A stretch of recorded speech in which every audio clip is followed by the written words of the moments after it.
Pentingnya K3 dalam pencegahan kecelakaan kerja pada pembangunan jalan tol. Tidak hanya di pembangunan gedung bertingkat, kasus kecelakaan akibat kerja juga banyak terjadi di dalam proyek pembangunan jalan tol. Kecelakaan kerja yang terjadi tak sedikit yang menyebabkan cedera pada tenaga kerja ataupun orang di sekitar proyek. Bahkan ada juga yang sampai menghilangkan nyawa. Salah satunya kasus kecelakaan kerja pada proyek jalan di daerah Jakarta Utara yang menewaskan seorang security akibat tertimpa besi bahan bangunan proyek. Penerapan K3 di bidang konstruksi itu sangat penting dalam mencegah kecelakaan akibat kerja. Tapi sebelum langkah lebih jauh, kita harus paham apa yang dimaksud dengan K3. K3 merupakan singkatan dari keselamatan dan kesehatan kerja. Secara definisi, K3 adalah segala kegiatan yang menjamin dan melindungi keselamatan dan kesehatan tenaga kerja dan orang lain di tempat kerja melalui upaya pencegahan kecelakaan kerja dan penyakit akibat kerja. Setelah memahami pengertian dan tujuan dari K3 itu sendiri, muncullah pertanyaan baru. Apa sih yang membedakan kecelakaan akibat kerja dengan kecelakaan lainnya seperti kecelakaan lalu lintas dan sebagainya? Perbedaannya terletak dari penyebab kecelakaan itu sendiri. Kecelakaan kerja merupakan suatu kejadian yang terjadi karena pekerjaan atau pada waktu melaksanakan pekerjaan yang tidak dikehendaki dan tidak diketahui kapan terjadinya, serta dapat menyebabkan kerugian jiwa dan harta benda. Berikut adalah cuplikan kasus kecelakaan kerja pada proyek seperti inilah pembangunan kondisi jalan. beki spearhead tol Becakayu yang terletak di ruas Jalan DI Panjaitan, Jakarta Timur. Warga berusaha menahan beban hingga akhirnya pekerja yang berada di atas tiang terjatuh dan menimpa pekerja lainnya yang Video yang memperlihatkan seorang pria tewas akibat tertimpa besi dari rekonstruksi proyek tol di Kelapa Berdasarkan Gading. cuplikan kasus kecelakaan kerja tersebut, ternyata banyak sekali penyebab dari kecelakaan kerja, mulai dari spek bahan bangunan yang tidak berkualitas, kelalaian tenaga kerja, ataupun kelalaian dari pengawas itu sendiri.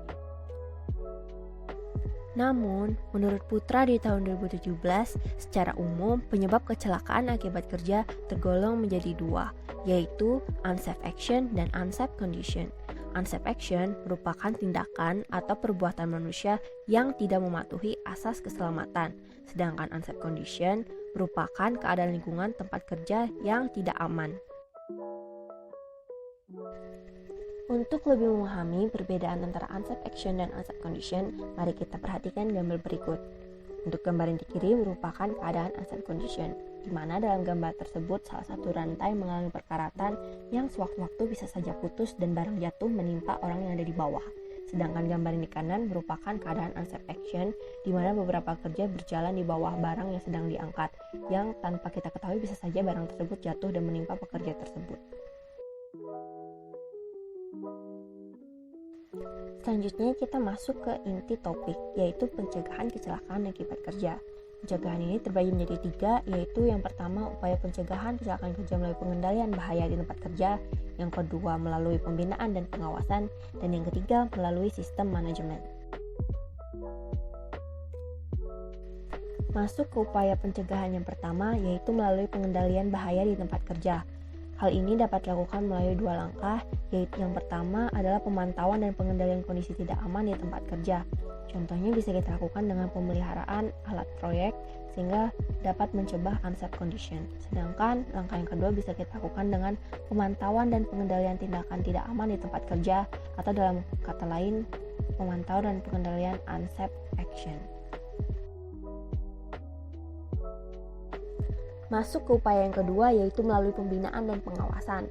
Upaya ini dapat dilakukan melalui pelatihan dan pendidikan K3 terhadap tenaga kerja, yang diharapkan melalui pendidikan K3 ini tenaga kerja mampu memahami betapa pentingnya K3 dalam mendukung keselamatan dan kesehatan tenaga kerja di wilayah konstruksi. Yang kedua adalah konseling dan konsultasi mengenai penerapan K3 bersama tenaga kerja, dan yang ketiga adalah pengembangan sumber daya ataupun teknologi yang berkaitan dengan peningkatan penerapan K3 di tempat kerja.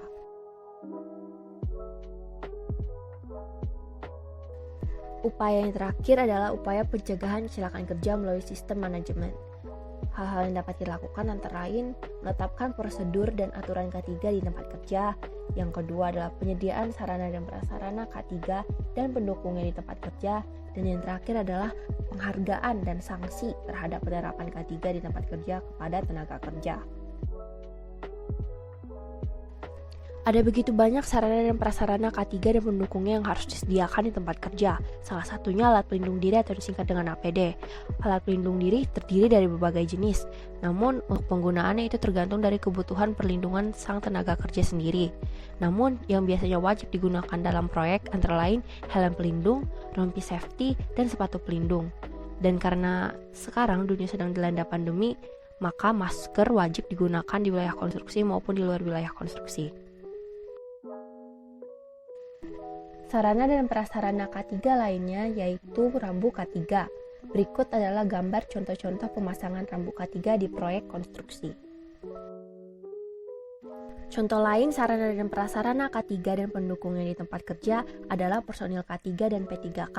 Personil K3 bertugas menjamin dan melindungi keselamatan dan kesehatan tenaga kerja, sedangkan personil P3K bertugas sebagai pemberi pertolongan pertama pada kecelakaan jika terjadi kecelakaan akibat kerja di wilayah konstruksi. Itu tadi penjelasan mengenai pentingnya K3 dalam pencegahan kecelakaan kerja pada pembangunan jalan tol. Tanpa penerapan K3 yang baik dan tepat, tentu kasus kecelakaan kerja akan meningkat drastis dan menelan lebih banyak korban jiwa. Sekian dulu topik kali ini. Saya Gabriela Erika, mohon undur diri. Terima kasih sudah menonton.